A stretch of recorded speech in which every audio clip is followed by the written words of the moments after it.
Welcome to our webinar in the Integrating Intelligence series. My name is Scott Ward and I am on the Defense and Intelligence team here at Esri. Your presenters today are Ben Conklin and Ken Mitchell. In today's webinar, we will discuss ways to leverage real-time and big data analytics tools for pattern of life analysis, how to utilize focused applications to capture structured observations, and much more. You may ask questions at any time through the questions box on your right, and we'll provide answers during the Q&A section at the end of the webinar. There will also be survey questions when you exit, and we ask that you please take a moment to complete those questions so we may continue to present on topics that are useful to you. This webinar is being recorded and will be posted on the same page you registered from. I now turn the webinar over to Ben. Hey, thanks, Scott.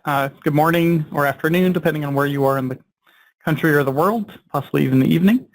Thank you for joining us for today's webinar. This is a continuation, and actually it's the final webinar in our Integrating Intelligence webinar series. Today's webinar is going to be focused on implementing ABI workflows using ArcGIS. So today's world of intelligence is very complex. We have new sources of intelligence data and adversaries who try to hide in the open, disguised in data. Activity-based intelligence has emerged as a new way to help solve today's complex intelligence problems. Implementing ABI can be challenging to do at scale, but we find that ABI's foundation in spatial thinking makes GIS ideally suited to helping you implement ABI in an organization. In the next hour, you're going to learn about how you can use the software and tools in ArcGIS to implement ABI workflows across your organization or agency. We're going to introduce some of the concepts in ABI. We're going to talk about how you integrate data from different sources, how you can do real-time and big data analytics on that data, and then how you can actually perform analysis through exploration and visualization. We've actually, this is the second webinar we've done on activity-based intelligence. The previous webinar gave more background on activity-based intelligence and walked through a scenario of applying activity-based intelligence. Today we're going to do more of a deep dive on the GIS software. If you weren't able to participate in the previous webinar, as Scott mentioned, you can go to the webinar website and you can access the videos from there. And we'll provide a link at the end of the session if you want to go back and watch that session again. So just as a reminder, we're going to talk about a little bit about what is activity-based intelligence. So I find this is kind of the best definition from my perspective. So it's a set of spatiotemporal, or space and time, analytic methods. And its purpose is to do a few things: to discover correlations or connections in data, to resolve unknowns, to help us understand networks, to develop knowledge, and to drive collection using diverse multi-int data sets. So it's a methodology for doing discovery intelligence.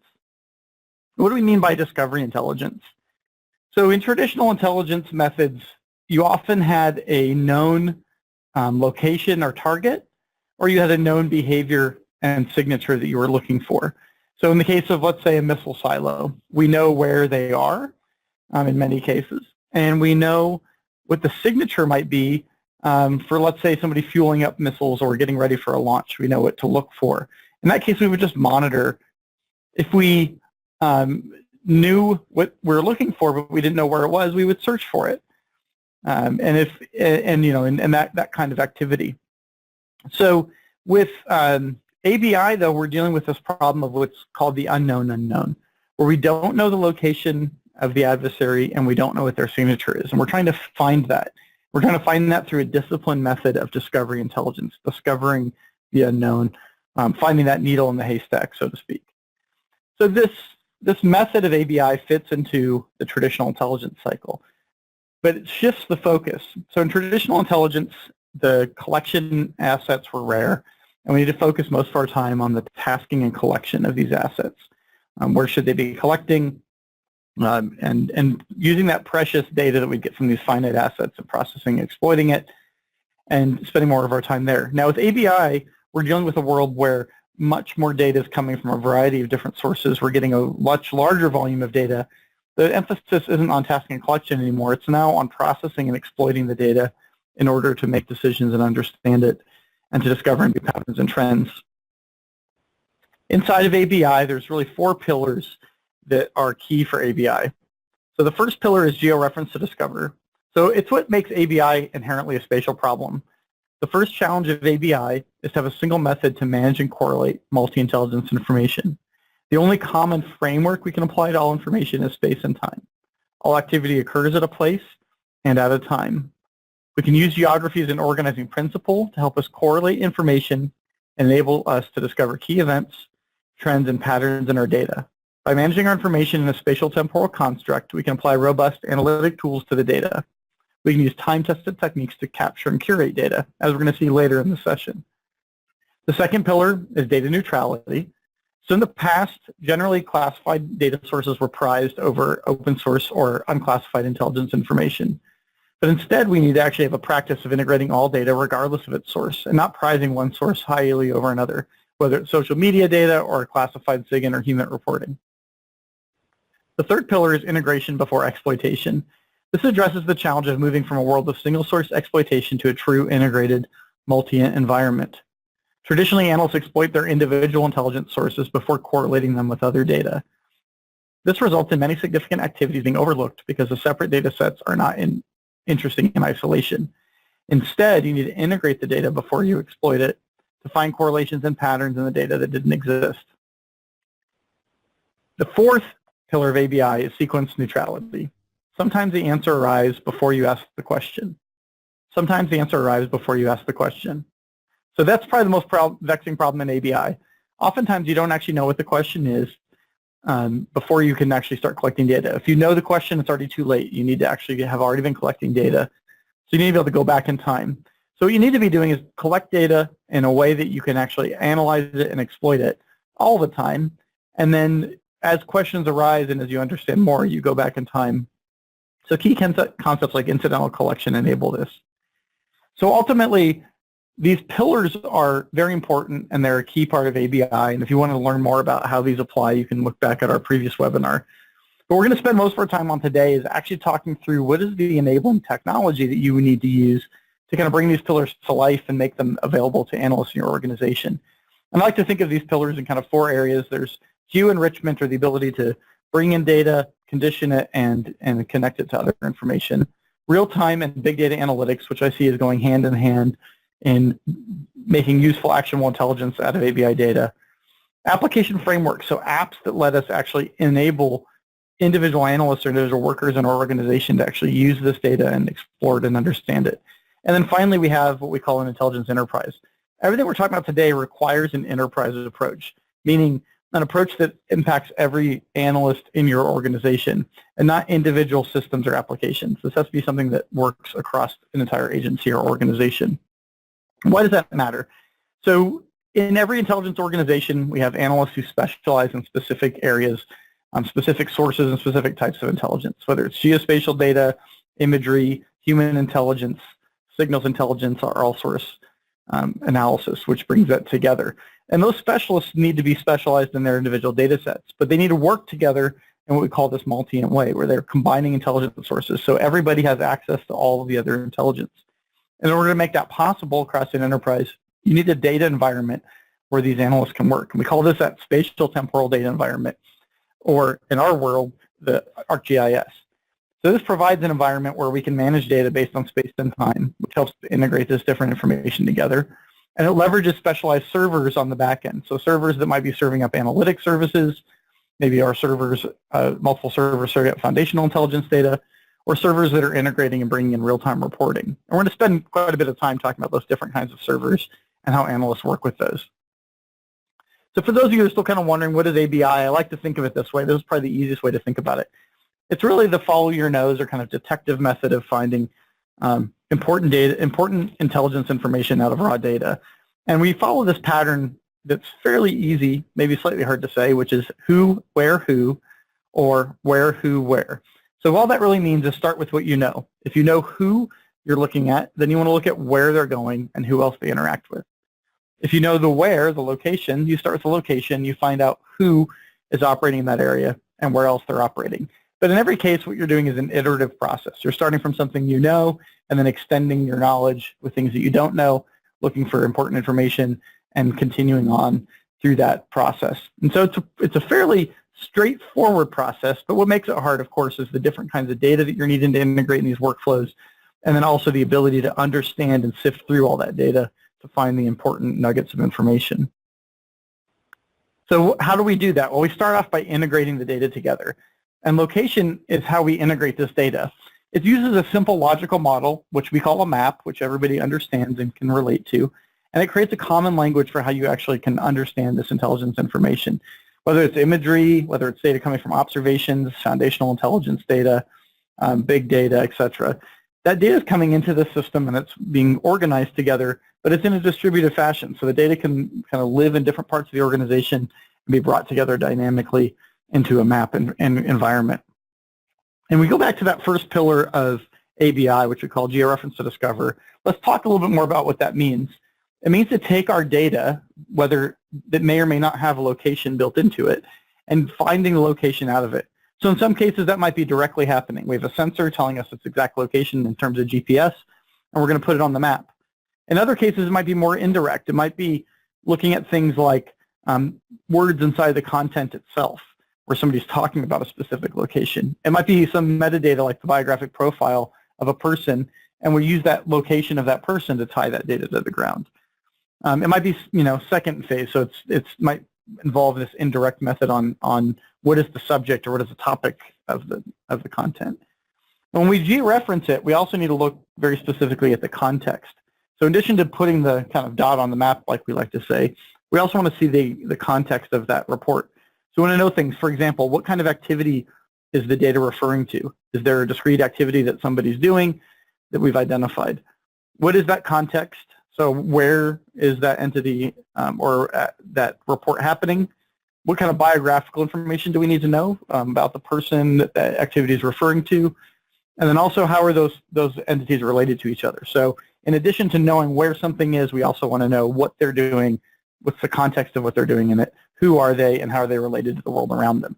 And that's what we're trying to do with the data we're bringing in. We're trying to basically glean those different elements out of the data in order to do analysis on it. So with that, we're going to turn over to our first demonstration, which basically talks and shows us how we can bring in data from different sources in a structured way, whether it's from analysts or from reporting that we're getting in from the field. So I'm going to turn it over to my colleague, Ken, and he's going to show us how you would do that.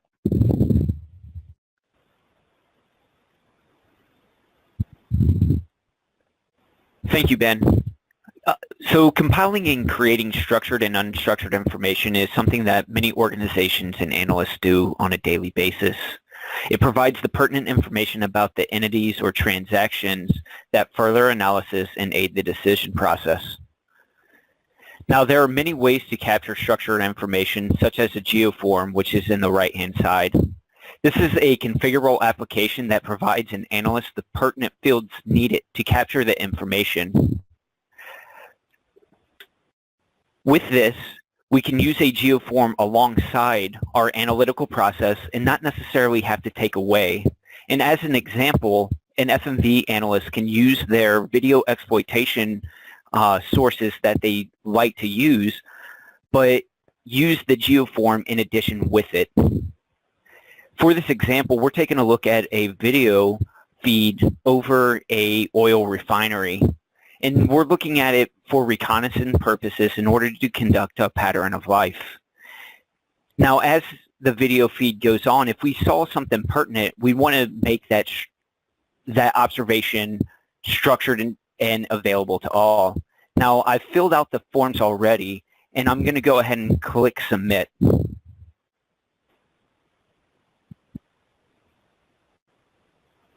And while this is uploading, I can close this out, and it gives me a response that it's been completed. I'll jump over to Arc and then refresh, and the point should appear here in a moment. As you can see, the brown diamond appeared, and if I click on the information, we can see the information regarding it with what was filled out, as well as the attachment here. Besides using geoforms, as been alluded to, we can also use web applications in order to create structured observations. Using an application like this imagery exploitation, we can get structured observations or through battle damage assessments. So we've recently received reports that the Tripoli International Airport was attacked by rebels. And from there, we want to conduct battle damage assessment on it to understand what the severity of the attack was like. And through this application, we can connect to our different image services, and with the newest imagery on top, quickly use a swipe tool to see the changes. And I'll zoom over here. As I use the swipe tool, you can see that some damage has occurred compared to older imagery. And using an editable feature service, we can mark that information out and make it available across the organization.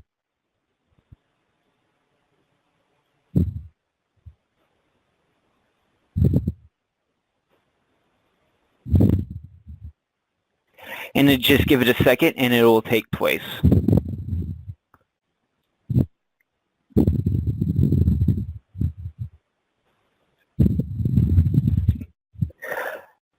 And now that it's complete, we can move on to our next topic, which is looking at unstructured information.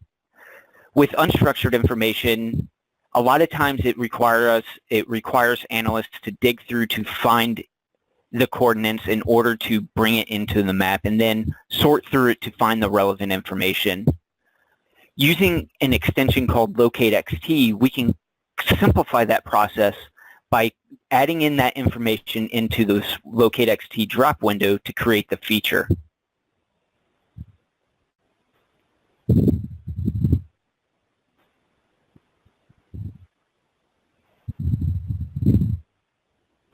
And while this is going, let's discuss what LocateXT actually does. So what I ended up doing was dropping several unstructured informations as well as some pictures. What LocateXT is going to do is it's a word scraper, and it's looking for coordinates as it's going through each of the documents. And once it finds a coordinate, such as this geocoordinate here, it's going to scrape out 256 characters before and after the coordinate in order to get the pertinent information or provide the most relevance. And with images, what it's doing is it's looking through the metadata, and if the image has been geotagged, it'll take those coordinates and plot it on the map. So this, again, this is one of the examples of an unstructured report that you may receive. And as this is going through, as you can see, it's still going through the list. And once it's done, all of the points will show up across Iraq.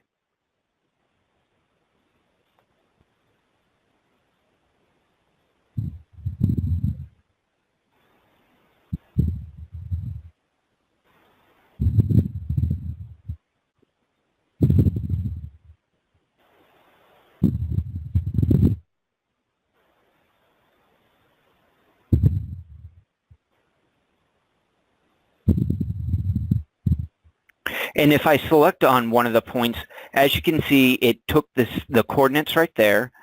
We have the pretext of what happened with the coordinates, and I'll make this a little bigger, as well as post-text, what was captured afterwards. And here are just a couple of ways to where we can structure information and make it available across the organization, as well as bring in your unstructured information and then make that serviceable across your organization for further analysis and insights. Back to you, Ben. All right, thanks a lot, Ken. That's really good. Thanks for showing both how you would take observations that are coming in from analysts, so as they're capturing observation, actually basically geolocating or georeferencing them at that time. But then what he also shared was how you would actually go ahead and take data that hadn't been structured. So quite often you're going to get reports that come in from text, from other systems, and that data can actually get located too. So in the case he showed, he used a tool from our partner called LocateXT, which can find coordinates in text. You could use other tools like entity extraction tools in order to find those kind of things out of those, and then use geocoding, for example, to take a place name and turn it into a coordinate on a map. So those are all the different ways that you can kind of integrate that type of information inside your system.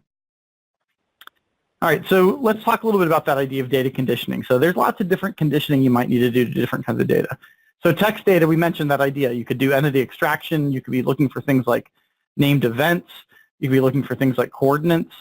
You could be looking for specific named locations. So if you have a named location like an address or a place name, you can use geocoding to convert that place name into an actual location.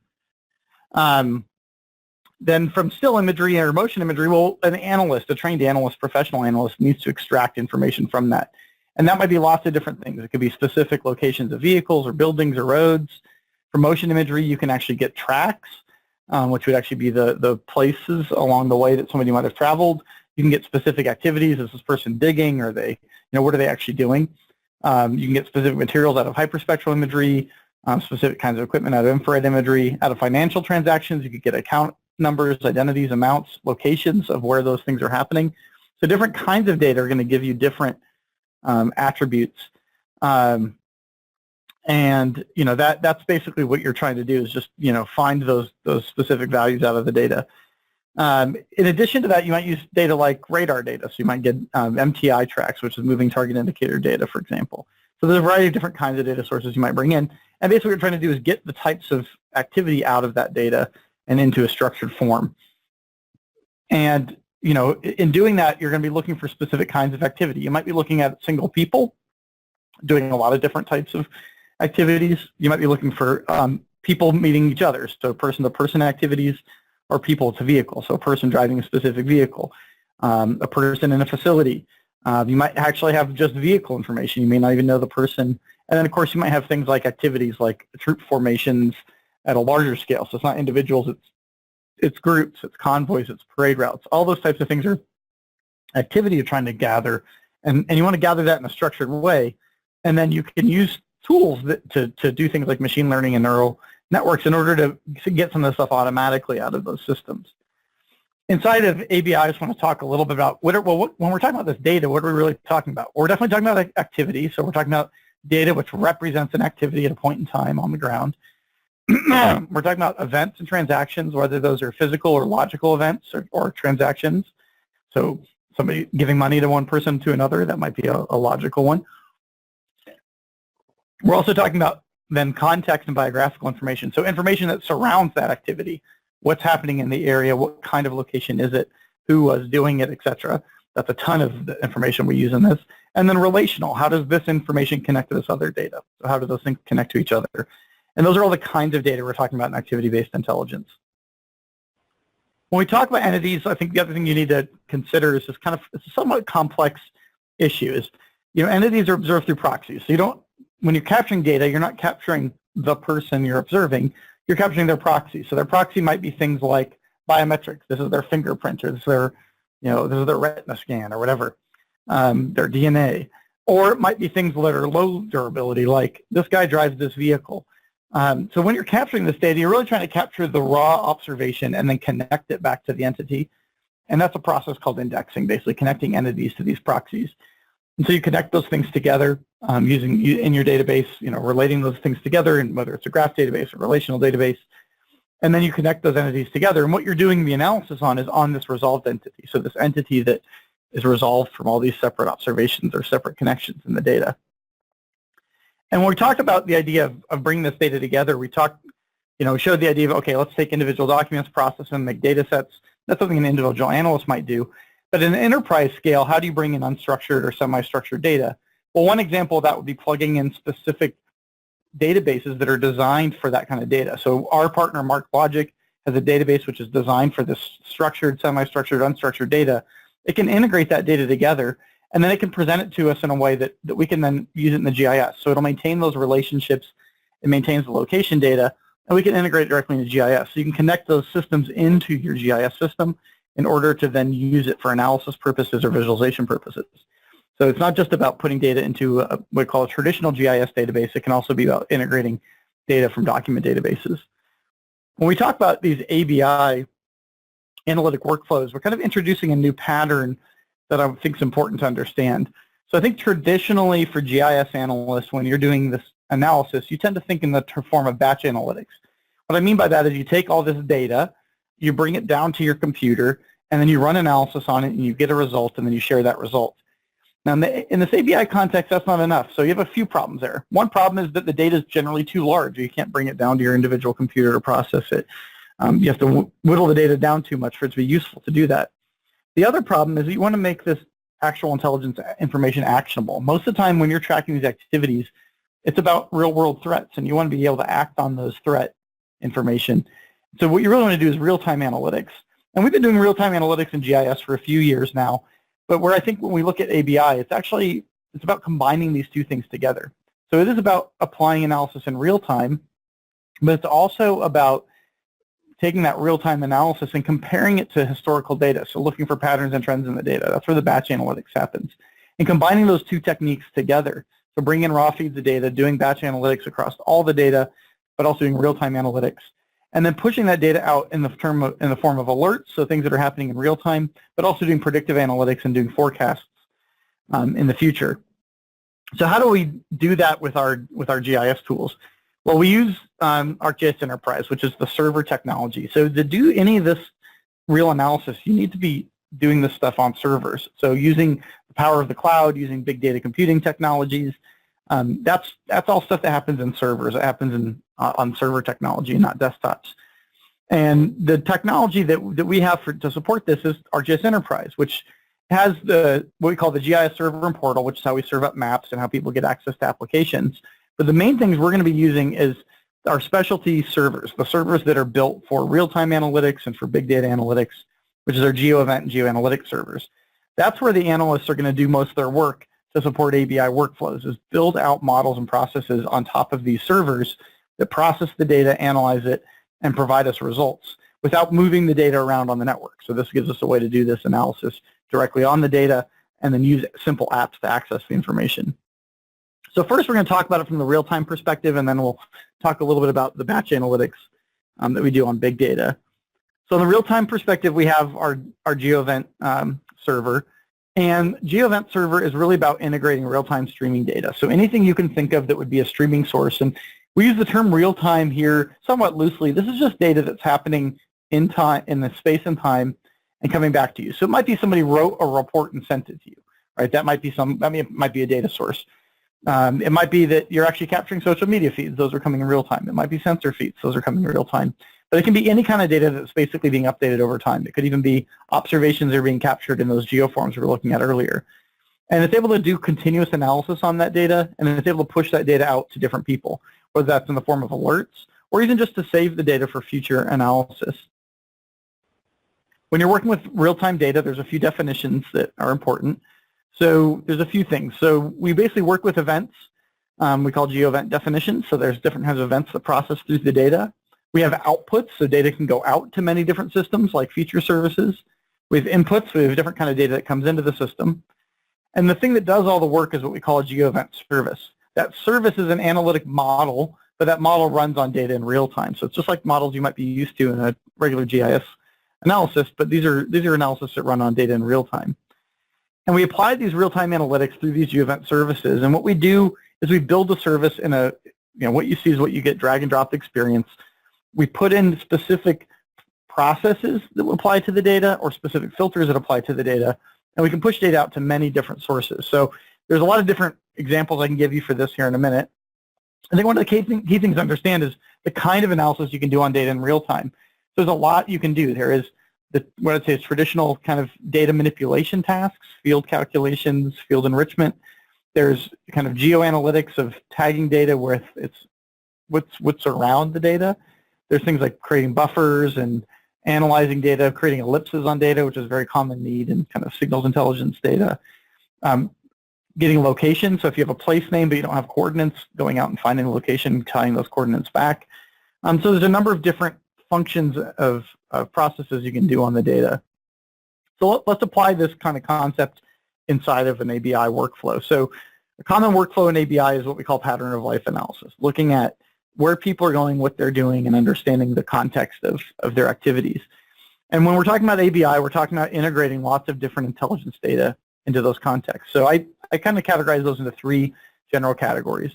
We have data that comes from sensors, or what we call sense locations, which is GPS transponders, automatic license plate readers, signals intelligence kind of data, stuff that's coming from a sensor or device.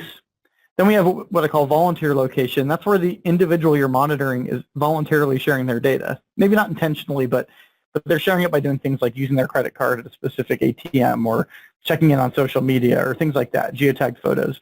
Those are voluntary location coming from the person. And then the last kind of location is what we call observed location. So that's where somebody else is doing the observation. So the examples from the beginning when we were looking at observations from full motion video or imagery, those are observed locations. Human intelligence reports, like we process with LocateXT, those would be observed locations. All of those can be combined together dynamically in the server to tell us what we call stay locations. Where are people going? Where are they spending their time? Where are they operating? And those stay locations are kind of a key primitive sort of data that we can use to do analysis on. So they tell us where people are spending time, but they also capture key attributes about that data we can use for pattern analysis. And we can look at this at different scales. So we can look at individual discrete locations where people are spending time. We can also look at neighborhoods they might be visiting, or even regional, if they're spending time in a specific province or state or country. And as they move around, we might want to track that so we understand people's changing pattern of movement at different scales. Where it gets to be powerful is when we take that stay location information and we start to connect it to known information. So looking at things like if somebody's at a suspicious location, a known meeting location, gray list location, blacklist location, specific sites of interest, or maybe we have specific places we're monitoring. Maybe we have places we're protecting, like a base or critical infrastructure facility, and we want to know if they're spending time around any of those facilities.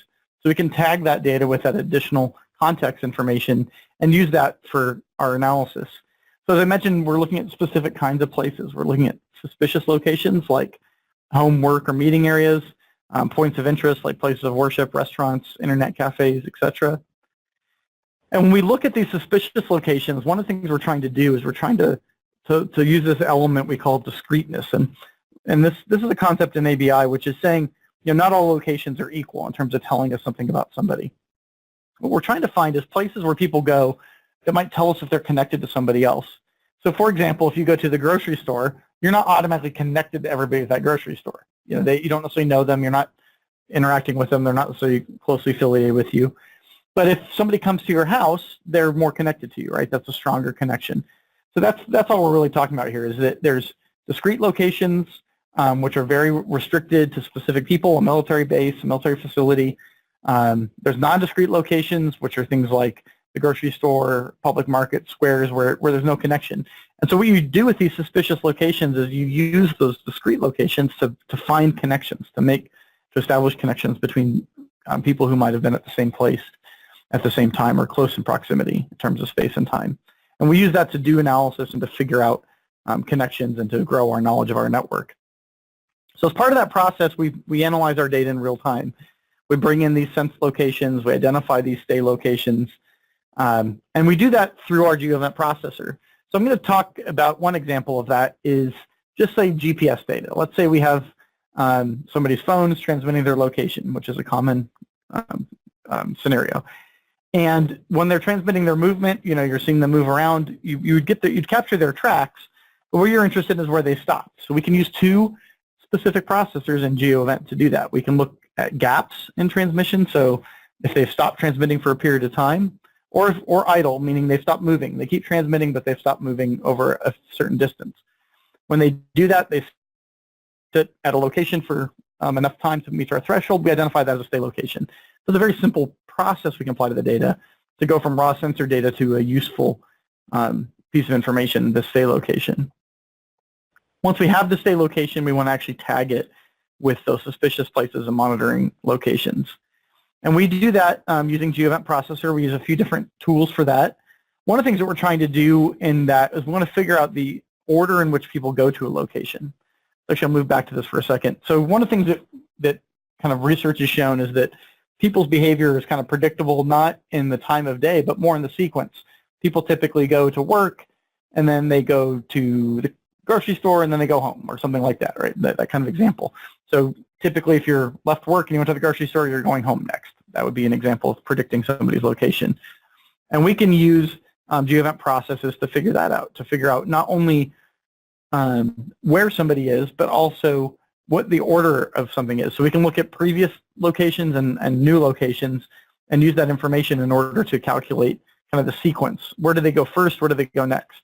So we can add a lot of interesting data to the stay location just through that GeoEvent processor. We can run these models on it. We can take that raw sensor data like a GPS feed. We can turn it into a stay location. We can tag it with monitored locations and observed locations. And then all of that data can then be presented to an analyst to then look at specific patterns. And all of that's happening in the GeoEvent server. No analyst is manually doing that. They define that model, they run the process, and then the results are some interesting data that now they can use to do more pattern analysis. So I'm going to actually turn it over to Ken to show how an analyst would leverage that data for that specific pattern analysis we've been talking about. As Ben has talked about, we've compiled a lot of different information regarding our area of operations in Libya. And with that, we've put all of this information into a dashboard so we can observe it in more or less real time. We've established what we call flashpoints, or locations that we want to conduct further pattern of life for. And these locations that we've selected tend to be intersections of major roads or major cities that we want to keep abreast of. Now, the reason why we chose major road intersections is in Libya, the major roads tend to lead to oil fields. And with the current conflict there, whoever controls the oil fields controls the sources, controls the resource and money, which extends the current conflict there. And as we're taking a look, we can notice that we've gotten a couple of hits within inside one of our areas of interest. And I can click on one of the dots in order to find out more information about this.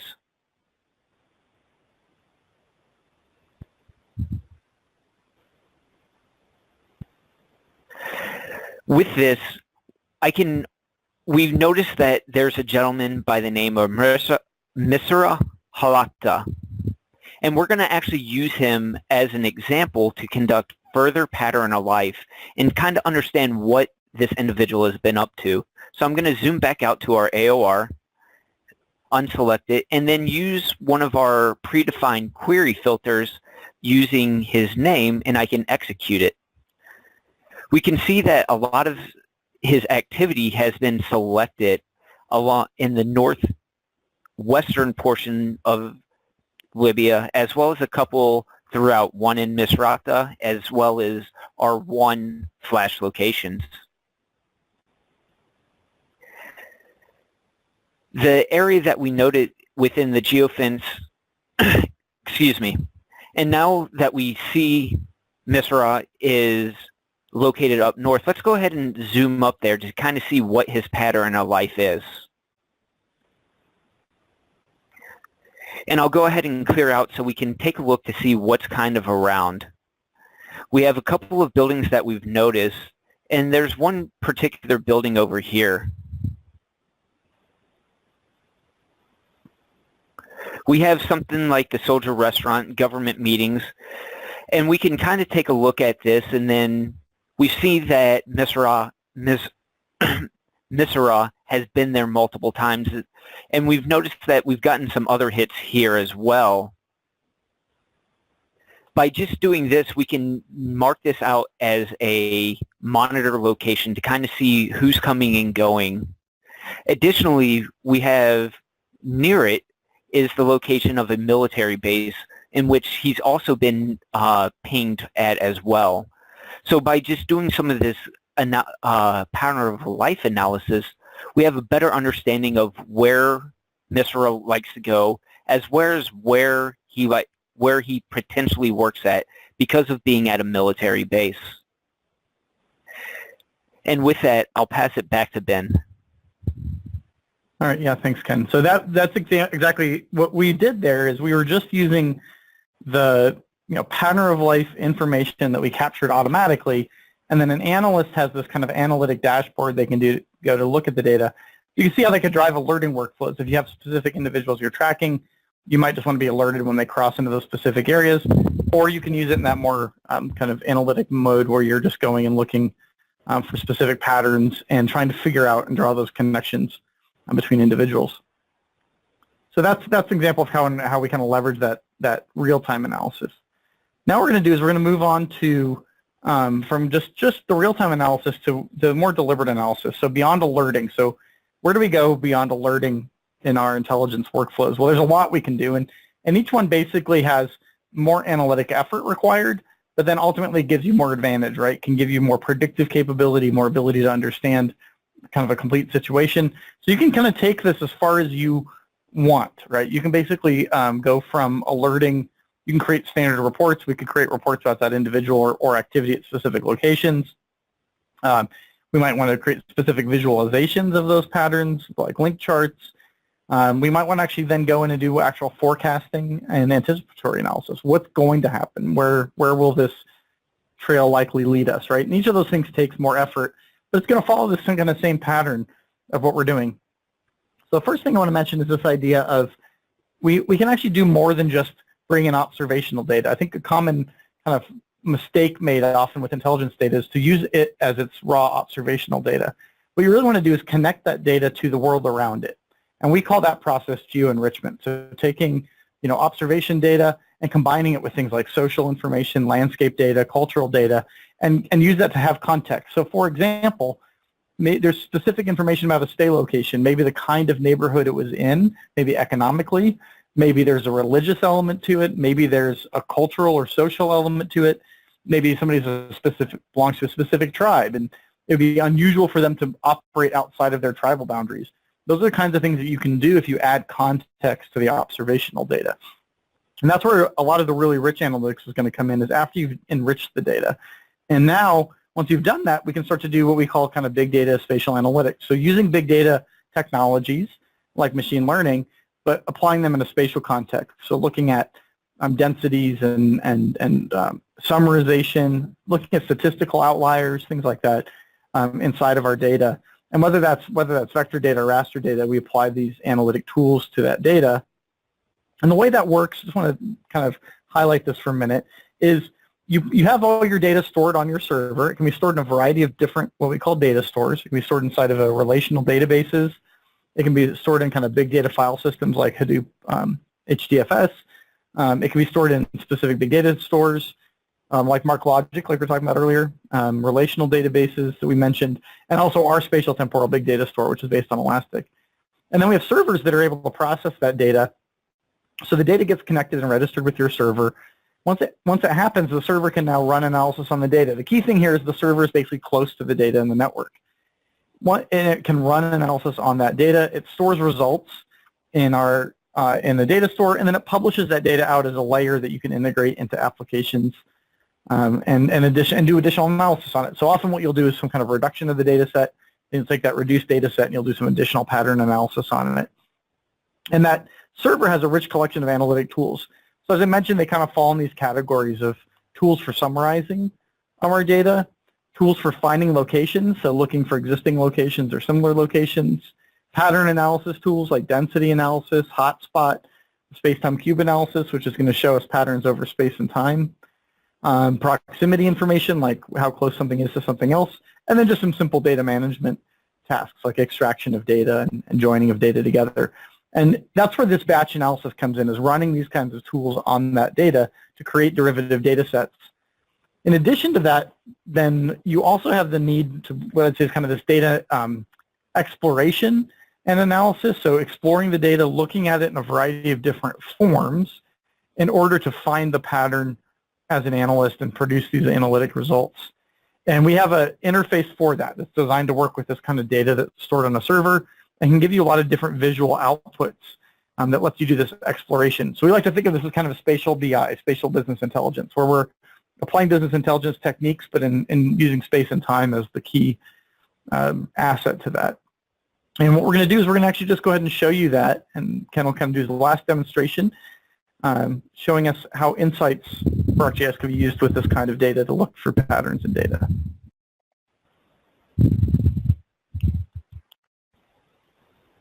Thank you, Ben. So Insights allows us to easily explore the information we have, whether the source that it comes from. It could be GeoEvent, SIGINT, human, or any other intelligence discipline out there. Jumping into insights, we can leverage the different cards available to answer an intelligence need. For example, how has the threat level from ISIS changed over the last few years? We currently have a couple of cards already built out for us. One is a graphical understanding of all of the terrorism events in Libya, along with the current control areas. We also have a tree map that shows the sum of all of the fatalities by the group type. Now, the larger the square in the tree map, the more events or more fatalities that are associated with the group. With these cards, they do provide valuable information. However, it doesn't give you the full context, as I have new ways to visualize and represent some relationships with the information we have available. Using a chord diagram, I can create a unique visualization to show the direct and interrelationship between categories. Using locations as well as the group name, I can create the chord diagram.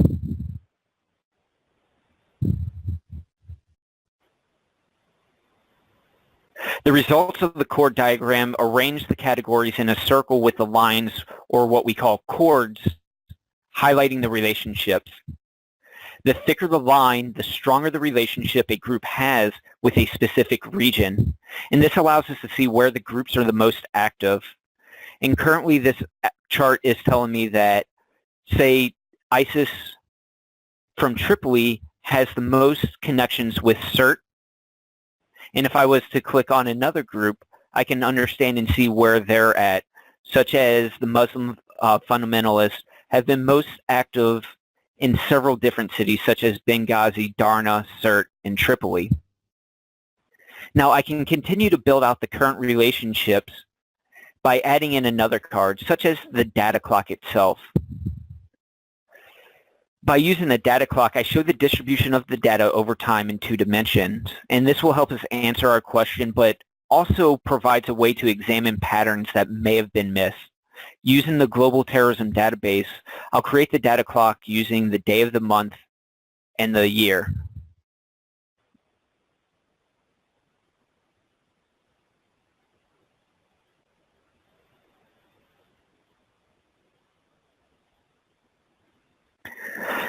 With this, the data clock, this is telling us is that a majority of the attacks actually occur in a couple of months, March and June. And with using this, we have a better understanding of the volatility throughout Libya and when the attacks are most likely to occur. Lastly, I can actually look at using the heat chart to create a rectangular grid that visualizes the relationships through graduated colors, allowing us to understand what the prevalence is between 2 of the categories. Now, for the heat chart, I'll focus on the attack type and the targets of those attacks.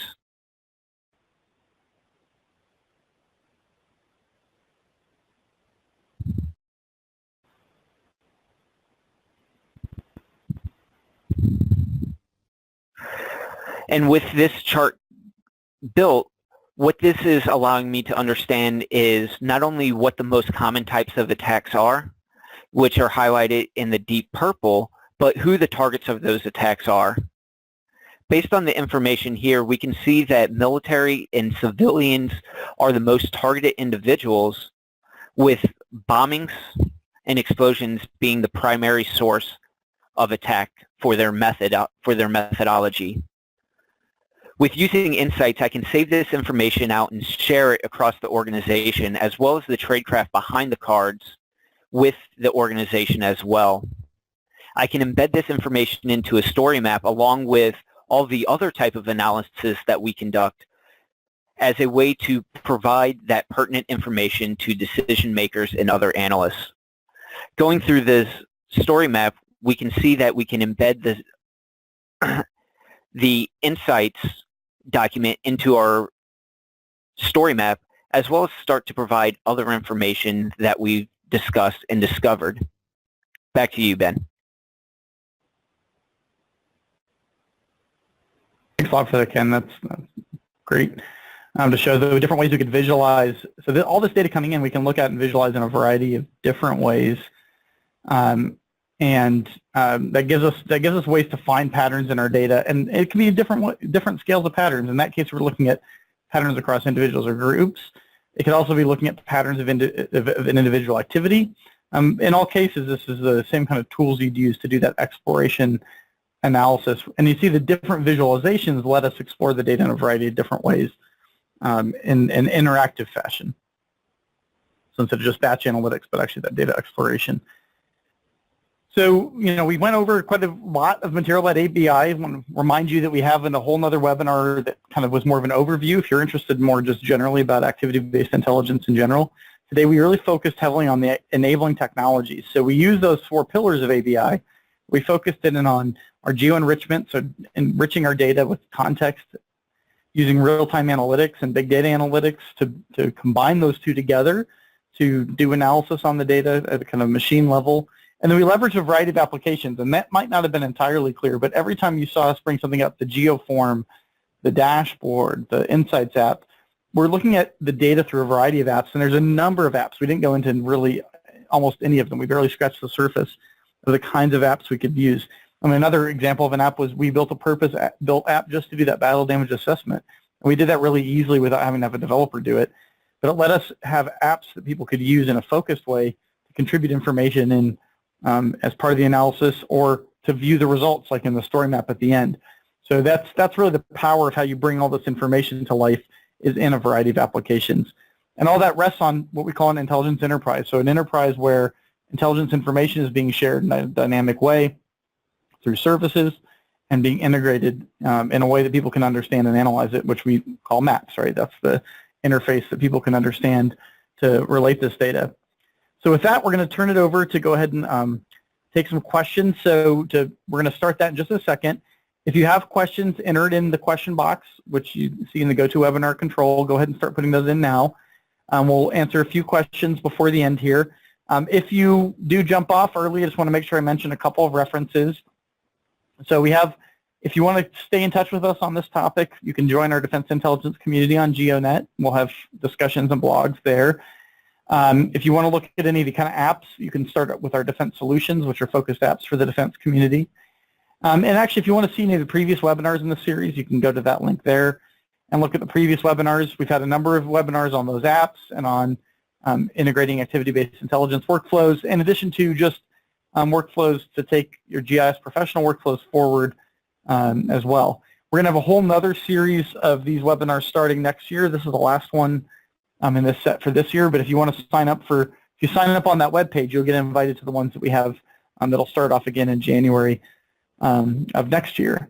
So thanks a lot for attending. At this point, please enter any questions into the question answer module and go to webinar, and with that, I'll take the first question.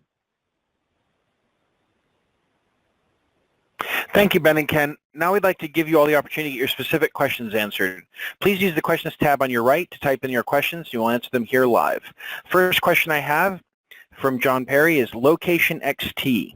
Can it search for named places and convert it into a lat long? So Ken, do you have the answer to that? I think the answer to that's no, but I just want to double check with Ken. So Locate XT place name. So it can do place name searches. However, what it requires is a gazetteer. So if you have a previously made gazetteer, you can load that into the properties or the background of Locate XT and have it search for place names. Depending on how large it is, you can go from, say, the major cities all the way down to individual points within a city itself. It's just requiring, like I said, that gazetteer, which will have the location with a particular name. So unfortunately, the gazetteer will require the lat long when it's doing the place name search. It's not going to necessarily, at this time, I'm not sure if they've updated it quite yet, but with the current version that I'm using, it doesn't necessarily look through a document, find a name, and then just automatically go to a point. So using Columbus, Ohio, or Columbus in general, it's not going to go there and put a point for every Columbus. It's requiring a little background information in order for it to place that point. So if you have known places you're looking for, that'd be the good workflow to use there. So if you have places you know, and you have a set of documents, you could find those places out of those documents. But if you don't know which places you're looking for, then that workflow wouldn't work as well. There's another method you could use. There's entity extraction tools out there that'll try to find proper names in data, and then you could use our geocoding tools to locate them. But that'd be using, I'd call, more traditional entity extraction frameworks. I think the case of LocateXT works well, which is you know the location that you're looking for, and you just want to find those in those documents and get them placed on the map. So that's the good workflow there. All right, thanks for that, Ken. Why don't we go on to the next question? Is it compatible with Arabic data? That one I'm not sure. ArcGIS generally is. I'm not positive about LocateXT, though. Do you know, Ken? I know LocateXT, they, last time I talked with the developer, they were looking at putting in native languages. I know it works definitely with coordinates, but that will be something that we have to come back with an answer for. Okay. I don't want to give out the wrong information and say that it can when it can't. Yep. Okay. Thank you. Question? Is RDF modeling being used? Right. So, so for people that aren't familiar, so basically in the kind of world of like semantic data and ontologies, RDF is a way to represent relationships between data sets. No, ArcGIS does not leverage, if you have RDF models defined in your data, ArcGIS doesn't leverage that. Now, we can work with that data, so the solution I mentioned earlier that MarkLogic has can manage that kind of data for you, and then it can provide to us services out of it that we can then use for analysis purposes. But ArcGIS doesn't directly leverage RDFs or kind of semantic ontologies. We model data using what we call kind of a geodatabase, geomodeling approach. It does not currently work with RDF data. This is something we're looking into potentially in the future, but we don't currently directly leverage RDF. Okay. Next is, how do you see facial recognition integrating into your analytical suite? High-resolution images and videos will require significant storage. How would you address those needs?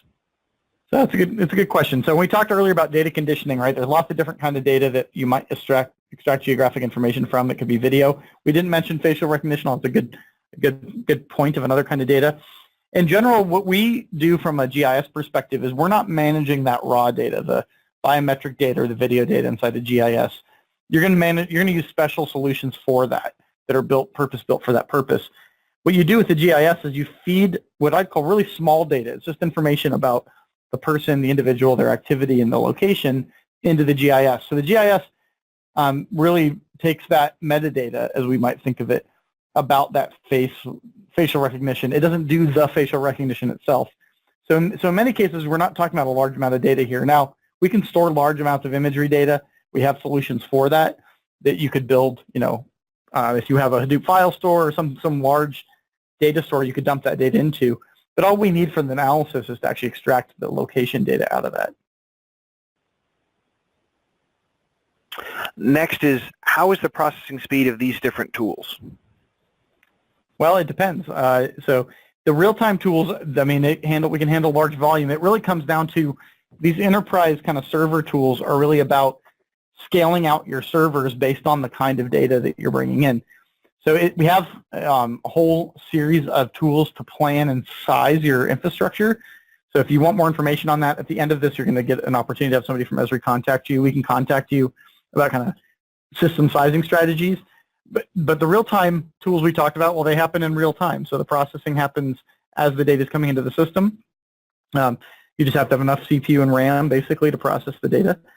The batch analytic tools are the same basic approach. They're very highly scalable. We can process millions and billions of records with those tools, but it's going to come down to the amount of computing. If you put, say, 8 servers on 1 billion records, you can do, analysis in a few minutes. If you put 1 server on it, you're going to do that analysis in a couple of hours. So it really depends on the horsepower you put to it. The key is they can be scaled, so it's really up to how you implement the servers inside of your architecture. And would the different servers be located at the sites or one main site? So generally speaking, we'd say the server should be close to the data. So in most environments we're working in now, people are using clouds, whether they're restricted government-only clouds or they're commercial clouds.